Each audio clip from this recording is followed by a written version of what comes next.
Dr. Gabby Gray is the scientist who actually is successful in cloning the first human being. Her husband is terminally ill. Her whole focus is to clone the first human being, a clone of her husband, so that she can harvest organs from him to plant into her husband and give her husband life. Like any lively debate on a controversial subject such as cloning, it has two sides. Glenn is unflinching in writing about both. So, is he saying clones are evil? Are the clones evil? Inherently, no. They're just a piece of human flesh walking around. It's what's in them that is not of God. You're saying that I'm evil. I'm not evil. I'm like you. I'm human.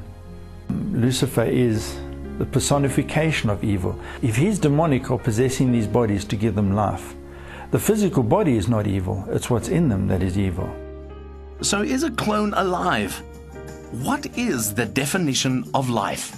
I've been given life the same way you've been given life. You say that your life is given by God, and you say my life is not given by God. Then how can I have life?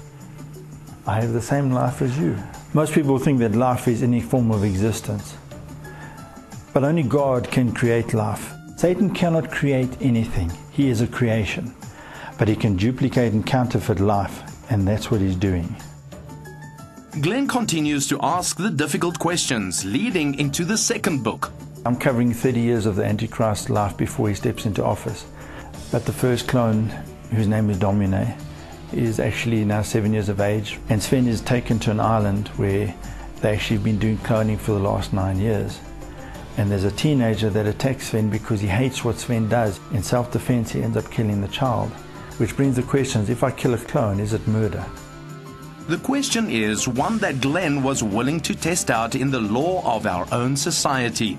And during his research for the book, he found some interesting facts. If you clone a human, it has no right. So according to the way the law is at the moment, if you kill a clone, it's not murder. I have rights, I have feelings, I have thoughts. You cannot kill me, same as I cannot kill you.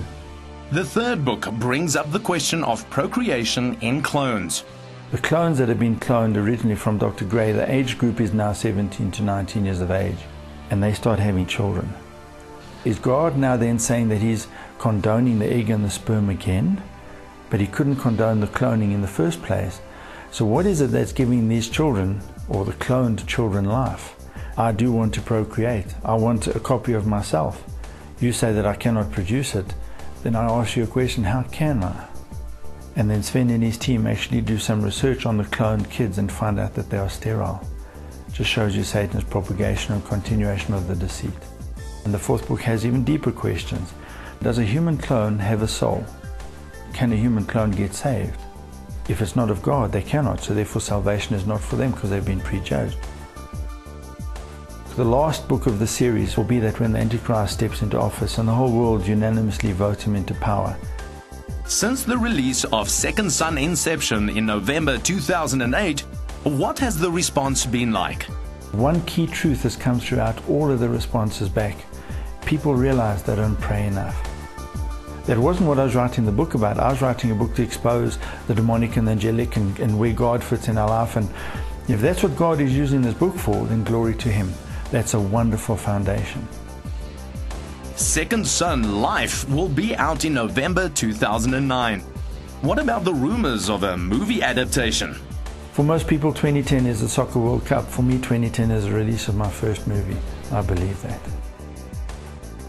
Controversy is the shadow cast by the sensitive subject. But for Glenn and Sue, ignorance is the greatest sin. And they seek answers wherever it may take them. We need to be woken up out of accepting everything. Why I wrote the book? Because I want to challenge Christians. Don't just accept. Question. Challenge. Take on and go and explore what the Word of God says. Using fiction as a vehicle for such a heavy subject matter and his own experiences of good and evil, Glenn clearly weaves a tale not to be ignored. The whole idea of using fiction has softened the shock a little bit and has allowed people to see truths in a package that is perhaps more comfortable to accept. My initial goal was to bring awareness to Christians that there's another world out there in the spiritual realm that we need to be aware of. But what I've done is I've taken those experiences from the dark side of being involved in occult and Satanism and now being a committed Christian and brought those two worlds together to bring reality and understanding. There's only one purpose in my life, and that's to give God all the glory. How do you know that with the advance of science we're not amongst you?